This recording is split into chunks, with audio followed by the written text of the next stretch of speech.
So Kant is trying to figure out how we can make sense of the fact that our mind can take in the very same image here and then see it either as a duck or see it as a rabbit.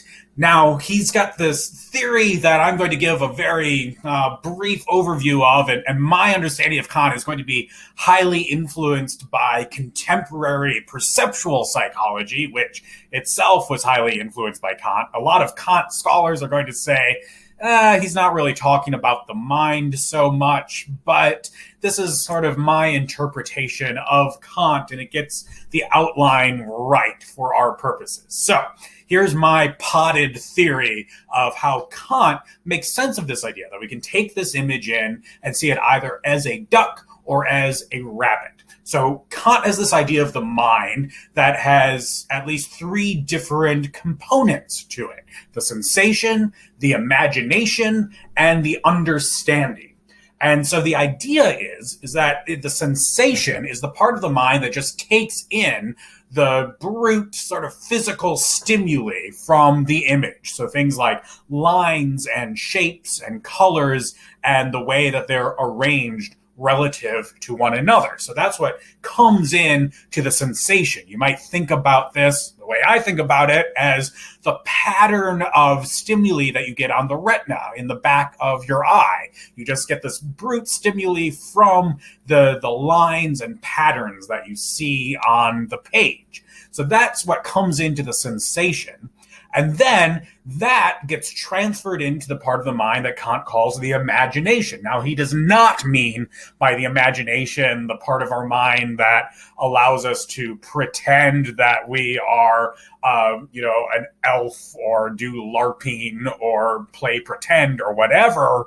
By imagination, he just means very particularly, that part of the mind that takes sensations and then transfers them into the other part of the mind, the understanding, in which there are these things called concepts, which are just ideas. These are like the sorts of things that Plato and Aristotle had in mind with their ideas of universals or ideal forms.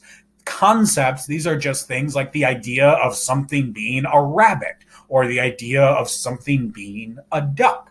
So for Kant, the way the mind works is it takes in sensations, those go into the imagination, and then the imagination matches up those sensations with different concepts, different ideas that we already have in our understanding.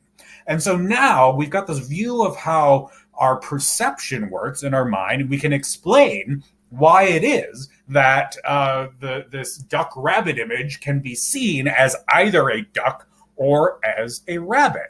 If we take that very same sensation and the imagination matches it up with a rabbit concept, well, then we see it as a rabbit. The concepts from our understanding kind of reach back around and help to shape and transform how we perceive the sensations that are coming in. If, on the other hand, the sensation comes in and the imagination matches it up with the duck concept, well, then we see it as a duck. Again, it's the duck concept instead of the rabbit concept that gives shape to the perception that we get from that incoming sensation. And so you can think of Kant's idea of the mind having these parts of the sensation, the imagination, as the understanding of a way of making sense of why it is that we can have these bistable or multi-stable images like the rabbit or the Necker cube. Now, what Kant is going to do with this idea of the mind like this is it's going to allow him to give us an idea of different sorts of judgments that we can make with the mind. So we can judge that certain things are agreeable, and Kant is going to say, when you judge that something is agreeable, that's based on the sensation. You can judge that certain things are good. Judgments of goodness are based on the part of the mind that's the understanding. And then we've got a third kind of judgment, the judgment we make when we judge, that thing is beautiful. And so what Kant is going to want to do is give us a theory of what's going on in our mind when we judge that something is beautiful. So in the next video, I'll tell you what Kant thinks is going on in our mind when we judge that something is agreeable, what's going on in our mind when we judge that something's good, and then we'll get to his theory about what's going on in the mind when we judge that something is beautiful.